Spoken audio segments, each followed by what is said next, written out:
Just marked everybody present for Thursday. If you missed the attendance sheet on Tuesday, let's try to make sure we get this. Last couple of times I started it over there, so maybe I'll start over here.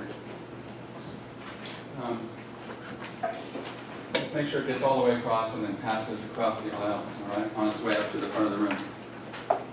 But like I said, if you want to come up after class and sign in because you were here on Tuesday, then just do that, all right? I'm not going to worry about it. All right, so biocentrism's criticism of holism. In a way, it does seem intuitively easier to accept the thesis that every living individual being has moral status than to accept the thesis that an ecosystem has moral status.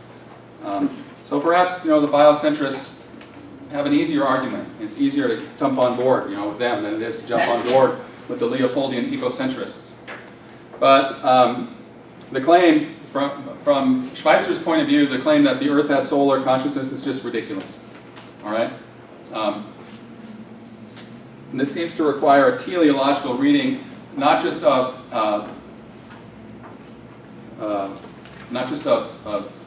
life, but of ecosystems and biotic communities. Right? The idea that an ecosystem is teleological just doesn't make any sense at all. Right? So let's just not go there, is what Schweitzer would say.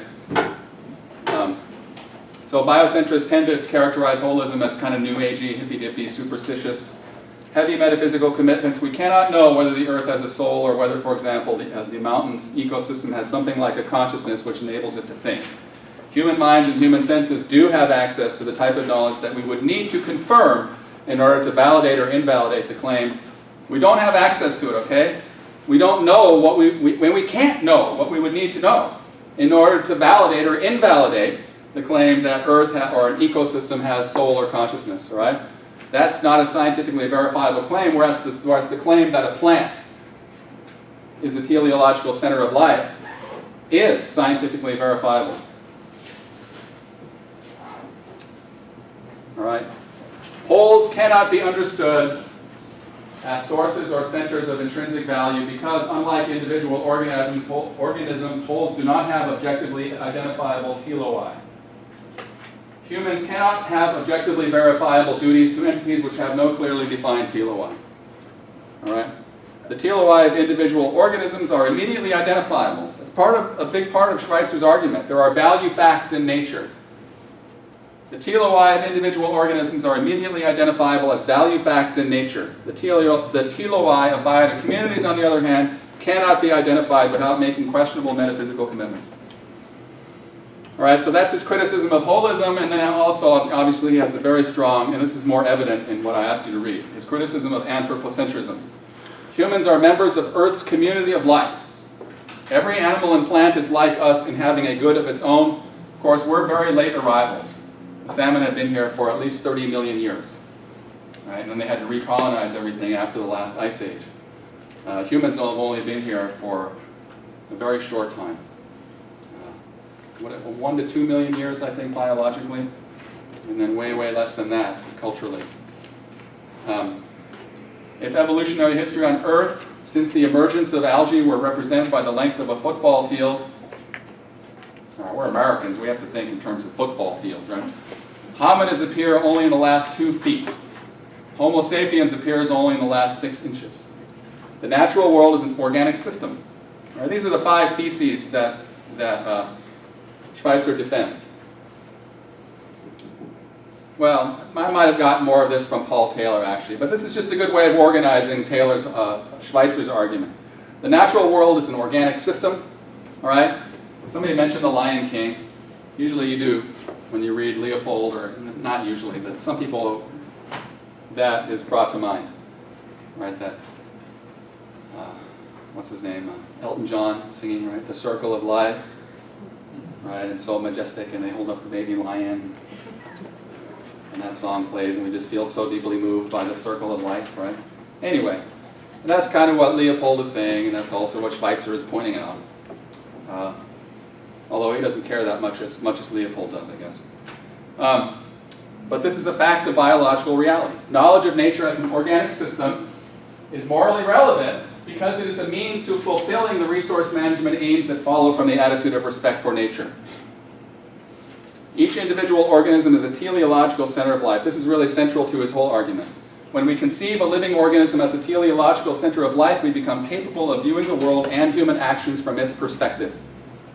Intellectual development from objective knowledge to recognition of individuality to full awareness of an individual organism's standpoint is a process of heightening consciousness of what it means to be an individual living being. Having this heightened consciousness is one sign of being a virtuous person. Obviously, there's a very strong denial of human superiority running throughout what Schweitzer says. The inherent worth of a being does not depend on its merits. Right? The inherent worth of a being does not depend on its merits. Beings are inherently morally considerable because they have goods of their own. All right. And then the doctrine of species impartiality, biocentric egalitarianism. All living beings have the same inherent worth. Schweitzer argues that normative claims are legitimate only if they follow practically from an attitude of reverence for life. The attitude of reverence for life must be adopted by all rational persons giving the findings of modern biology. Respect for nature means respect for all individual living organisms as teleological centers of life. Every teleological center of life is non-instrumentally valuable. That is valuable as an end in itself. All right, and so he's really making a virtue ethics argument as well as a deontological argument, although I realize maybe he's more of a Humean. But he's telling us that reverence for life, reverence for life is part of being an excellent person, which is a virtue. That's the kind of claim that virtue ethicists make, right? There are certain character traits which lead the person who possesses them to be virtuous, to achieve personal excellence. Arete is the Greek word, to achieve personal excellence. There are certain natural character traits that are inclined toward the achievement of personal excellence. And Schweitzer would insist that one of these character traits is reverence for life. A person, a man or a woman who has adopted reverence for life as part of his or her outlook on the world and part of how he or she conducts his or her life is going to be more, because virtue is not just, virtue also goes along with happiness. Okay, so virtue's own. So Schweitzer is saying, hey man, if you really want to be happy, then you have to adopt this attitude of reverence for life. That's an essential part of becoming a happy person. All right, very strong claim. All right, a person's character. All right, so it's not only. And my point here is that reverence for life and respect for nature, which is Taylor's secular reiteration of reverence for life, they both provide us with standards for action, standards for resource management decisions, right? They provide us with those, right? And reverence for life also provides us with character norms. So both action norms and character norms. All right? A person's character can be measured by the extent to which he or she has adopted an attitude of reverence for life. All right? Et cetera, et cetera. All right? So it's not only a virtue ethics argument, it's also, it's not only a deontological argument and or a Humean argument, it's also a virtue ethics argument. All right, so Schweitzer makes a move that we should now be familiar with. Yes, we have numerous duties to humankind.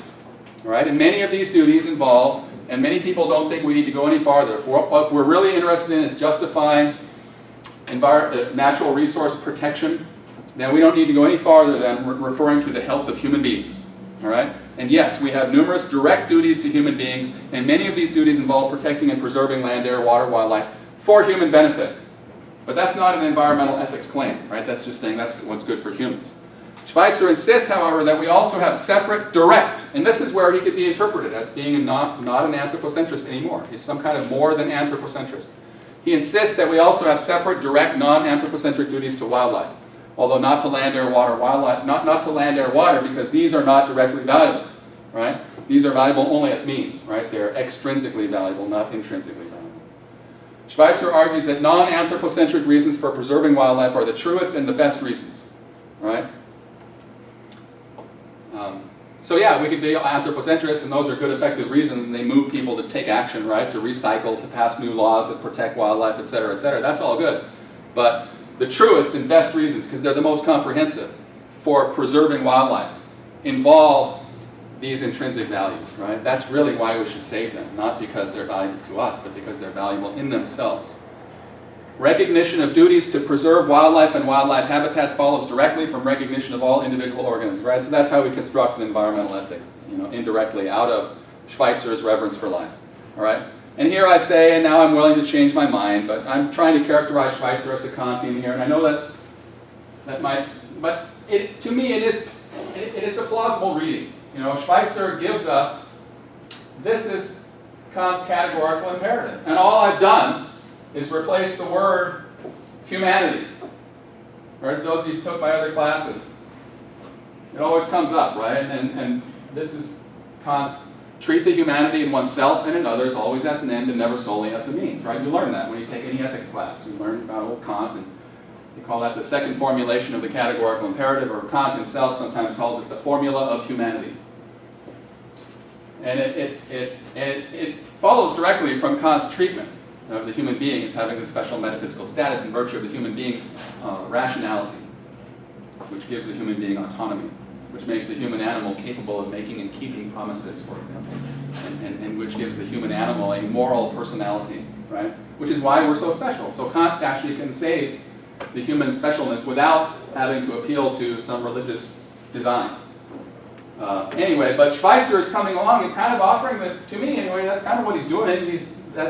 He's saying this is part of what it means to be a rational being, is to recognize that no life can be reduced to nothing but an instrument, right? That's a metaphysical error, to think that we can include all the doggies and kitties and fishies and all the living things in the same category as the gravel and the mud and the water, right? Those are things. But living beings are different, obviously. And how are they different? They're autopoietic, they're self-creating, they're self-organizing, right? Kant wants to say we're really special because we have rationality and autonomy, but Schweitzer draws the bar lower, right? Says, no, what really makes something have moral status is that it is autopoietic, self-organizing, self-directed, all right? But he also uses teleological language, so our friend here in the front row who helps us, can now, this is just, we're all supposed to think about these questions. Tell me your name again? Rose. Rose? Okay. Thank you, Rose. That was a very insightful question. And we have to think about all this, If we're resurrecting teleological language, does that mean we're committing some serious mistake because we're going back to some pre-Enlightenment view of the world? Or, can we, after Darwin, think teleologically about evolution? Some evolutionary biologists think that we can. I don't know enough. I would wade off into a area that I don't know anything about if I start talking about what evolutionary biologists think about Darwin today. But that's a big debate among evolutionary biologists, whether or not we can plausibly read evolution teleologically. And as far as I understand, the debate is still ongoing. All right. So adopting the attitude of reverence for life results in a profound reordering of our moral universe. Because all of a sudden, every living being, there's a moral dimension to our relationship with every living being. Right? A profound reordering of our formerly anthropocentric moral universe. In a way, you could kind of see all this as analogous to the cultural movement from a geocentric understanding of the universe, right, to a heliocentric understanding of the universe. Geocentric is very self-congratulatory, right? Everything goes around us, man. Hey, God made us, we're right in the center. And look at these stars, and these suns and moons, they're just moving around us, man. Hey, and that makes sense, and that's the truth, right? But along comes Kepler and Galileo, and of course others long before, who recognized that just didn't make any sense. If you actually observe what's going on, you can't picture the universe as geocentric. Earth is not the center at all. In fact, the sun is the center of our part of the universe. So anyway, so morally speaking, right, for centuries, for eons, we've been thinking of the moral universe as revolving around us, right? It's anthropocentric. even the religious people, they might think that values ultimately come from God, but they're still really anthropocentric in their view of morality, right? It all revolves around us. So now this new revolution in biology is leading to a revolution in moral reasoning that invites us to consider all living beings as having moral status. And so that's what he means when he says that it results in a profound reordering of our moral universe, analogous to the reordering of our physical universe in the wake of Kepler and Galileo, right? In the wake of recognition, scientific evidence of the heliocentric universe. Right? Now we have scientific evidence of moral status in non-living beings, and that reorders our moral universe. Our duties with respect to non-human life must now be seen as making prima facie claims upon us which we must balance against our duties toward humankind. And that's the real tricky, treacherous, hazardous, risky part of all moral reasoning that involves a conflict, right? Which is all moral reasoning and natural resource management. There's always a conflict. Do we pull the plug on grandma, or do we pull the plug on this endangered species of fish? It's never that stark, actually, but there's always a tension, right? And that's what we always zero in on. There's always a conflict between the needs of human life, the needs and or wants, non-essential wants of human life, and then the needs, the essential needs, the vital needs of non-human life.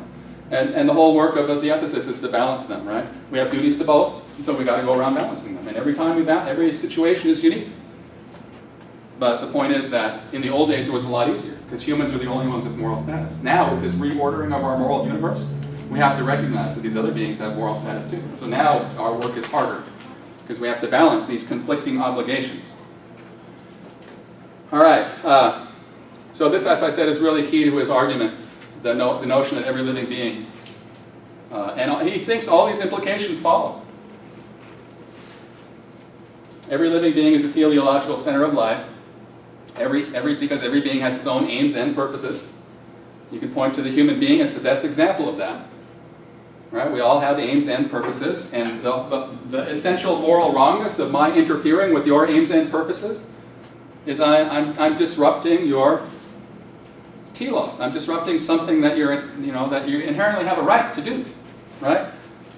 So that's why it's morally wrong, and we can expand from thinking of ourselves as having teloi. It's not that hard to think of if you can think of its own, if you can consider its perspective, that means it has a telos, right? That's part of the test of whether or not something has moral status.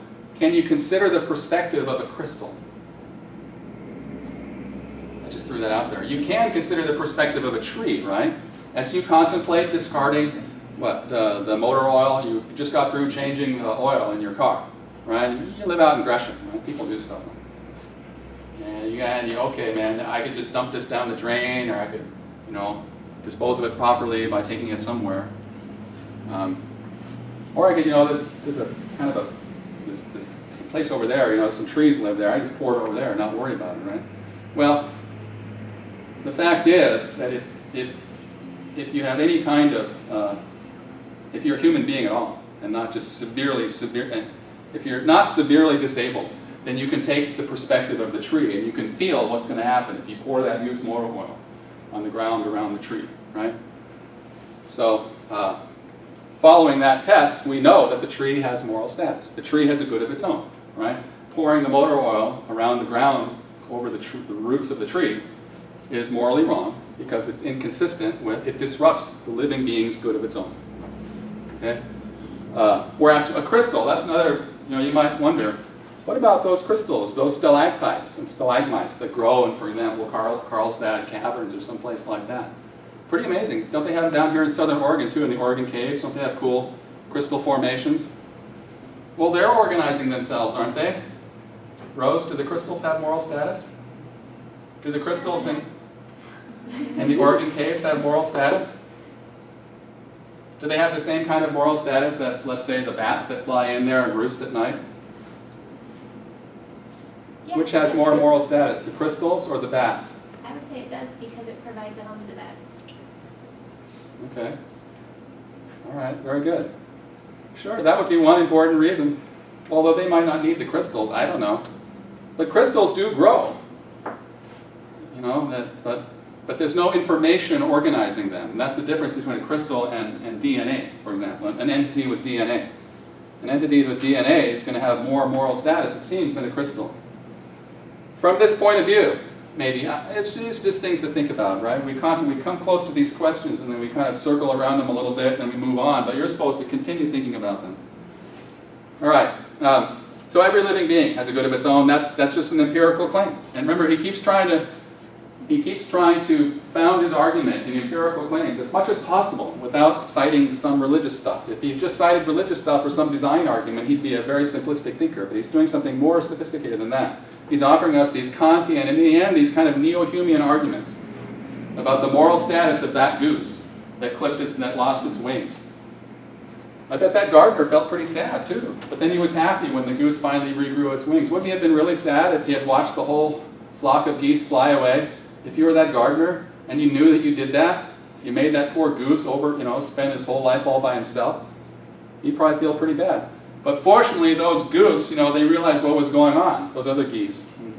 And they stopped and they waited until his feathers grew back. And then off they went. And then what were the other examples? The orphan monkeys and the mamas that adopt them. And they want to adopt them, and they get all excited. And then the sparrow with the injured foot, right? And he couldn't move so quickly. But the other sparrows, they left him. They left him alone so he could have as much food as he needed. And they didn't have to do that. They could have gone and grabbed all his food, right? That's what Dick Cheney was a sparrow. That's what he would. Yeah. I like to throw in these little snide remarks every morning because it keeps things entertaining. It keeps you on your toes, right? Not just some boring old pointy-headed ivory tower philosopher up here. Maybe I'm that too. I don't know. I'm probably pretty boring.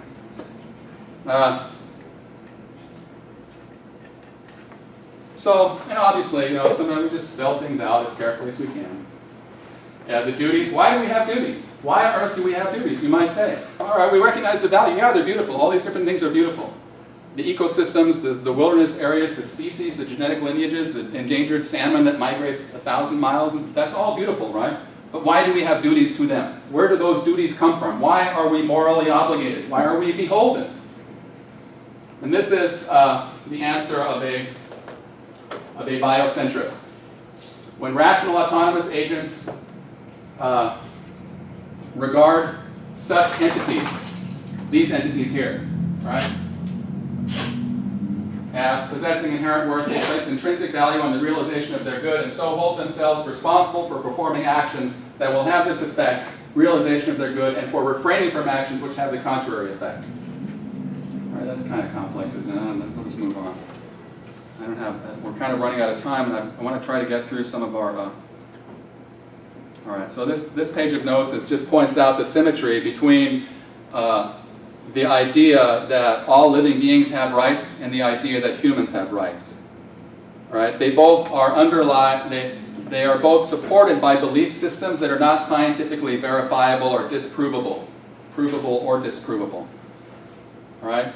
The attitude, the belief system that underlies reverence for life cannot be proven. Not all of its component parts can be stated in the form of empirically verifiable propositions. Its internal logic is not governed by purely logical relationships. But we can say the same thing about the belief system that underlies our system of human rights. Okay? We can say the same thing. Not all of the component parts of the narrative, the moral narrative that we tell ourselves, that gives each of us moral status, not all of the parts of that story are scientifically verifiable. Think about it. What are your rights? Where are they? Show them to me. Point them out to me.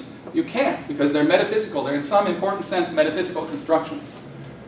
And they gain their strength through this cultural story, right? If we didn't have this cultural story, then you would not be illuminated from within with your universal human rights.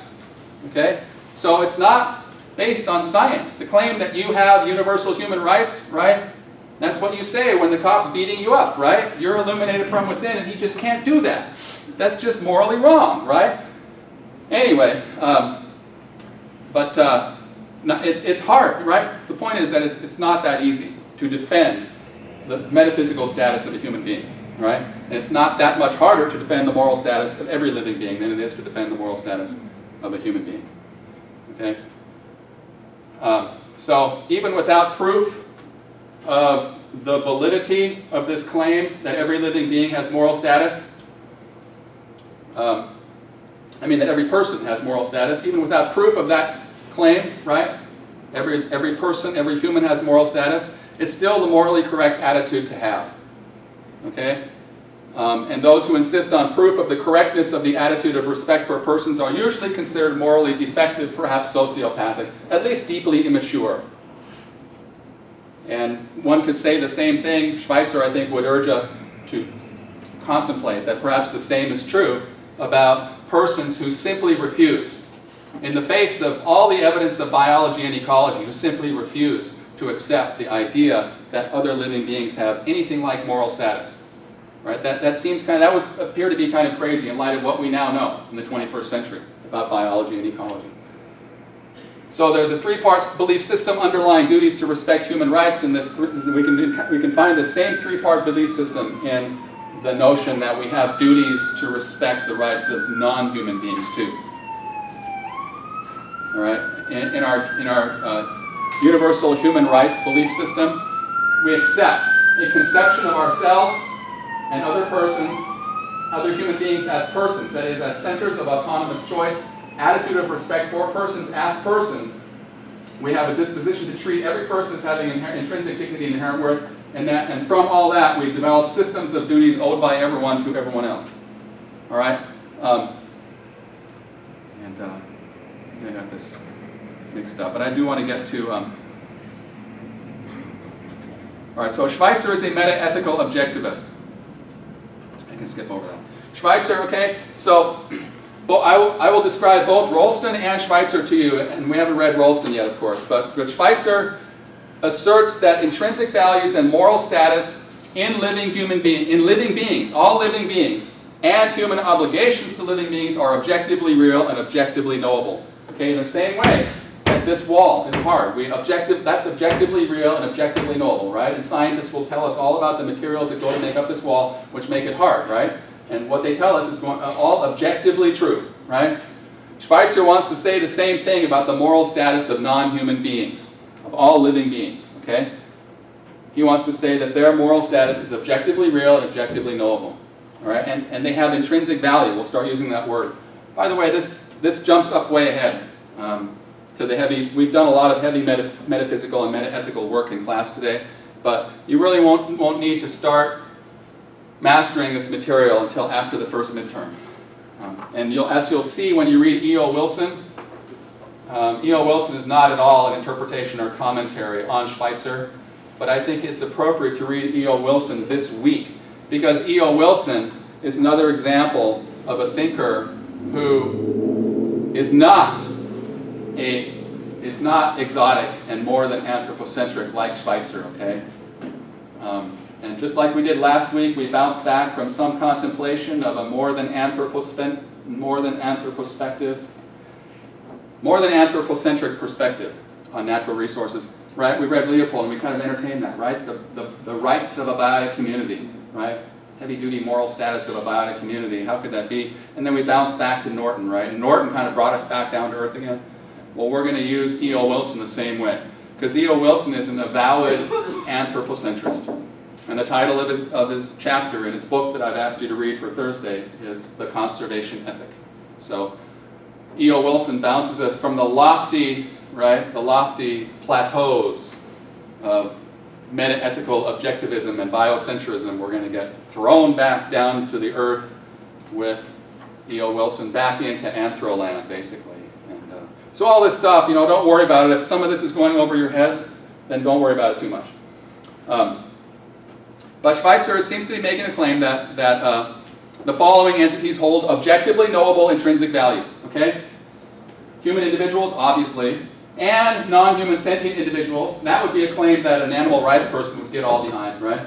But he wants to go beyond even an animal rights argument, right? He wants to say not only human individuals, not only non-human sentient animals like Roy, but also every living thing, right? And that's what makes him a biocentrist and not just an animal rights advocate, right? Because he wants to say, an animal rights advocate wants to say, generally speaking, most of them are, basically make a simple claim that evidence of sentience in a living being is evidence of moral status, right? Because they feel things, and any entity that feels things, obviously, there are moral implications of what we do to it, right? Because causing pain is morally bad.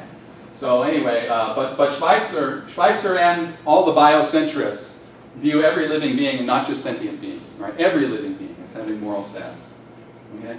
But the following entities do not, right? And this is where we re-encounter that criticism of holism, right? These guys, nope, sorry, Charlie. Later in the term, we'll read thinkers who want to say, yeah, these guys have moral status too. But according to the biocentrists, no. No moral status in a species, no moral status in a genetic. We still might want to get all behind the Endangered Species Act, right? And treat them really, really well if they're endangered, try to get them back, right? Get them back to healthy populations. But that's all for extrinsic reasons. That's not because species have moral status. These guys, right? Ecosystems, Earth as a whole, no. No moral status. But they do insist that the moral status of individual living beings is independent of human value, okay? So and then again, that makes him a meta-ethical objectivist. And so he would agree with this is the sort of thing that Holmes-Rolston says. Rolston, remember, is our other meta-ethic. But he would agree with this. There is a law without a lawgiver, history without a historian, biology without biologists, physics without physicists, creativity without creators, stories without storytellers, and value without valuers. Moral value without moral valuers. Right? A sentient valuer is not necessary for value. And this goes against the philosopher that I talked a little bit about last week. The pragmatist, the famous pragmatist, who is not a meta-ethical objectivist, William James. Okay? So you can identify William James and all the neo-Humeans as being quite opposed to meta-ethical objectivism. So I don't know, Schweitzer's kind of confused himself, I think, and he's not a rigorous philosopher. He's not trained as a philosopher, and so, like Leopold, you can take him in a lot of different directions. So this kind of sums up the meta-ethical objectivist point of view. The axiological scales we construct do not constitute value any more than the scientific scales we erect create what we thereby measure. There's value all along. There's objective, real, knowable, objectively knowable value throughout the universe, long before humans come along, and if you pulled all humans out, there'd still be value. And if you pulled all sentient creatures out, like in the last human example, right? Not even a squirrel is left. Nothing, just plants and trees. There's still value, a great deal of value going on there, right, from Schweitzer's point of view, because each one of those plants, each one of those trees has moral status. So, all right, so Schweitzer would have an easy reply to the last human example. Doing that is wrong, right? Blowing up the last redwood forest is wrong, even if there are no sentient animals there. Because each one of those trees and all the plants that live there, each one of those plants is a teleological center of life and therefore has moral status. All right? So I think we'll skip this because we only have, well, we might go back to it. There's that famous photo. I think this was the first snapped by one of the astronauts who had landed on the moon in about 1968, or no, 69, I think. 69, July 20th of 69, I believe.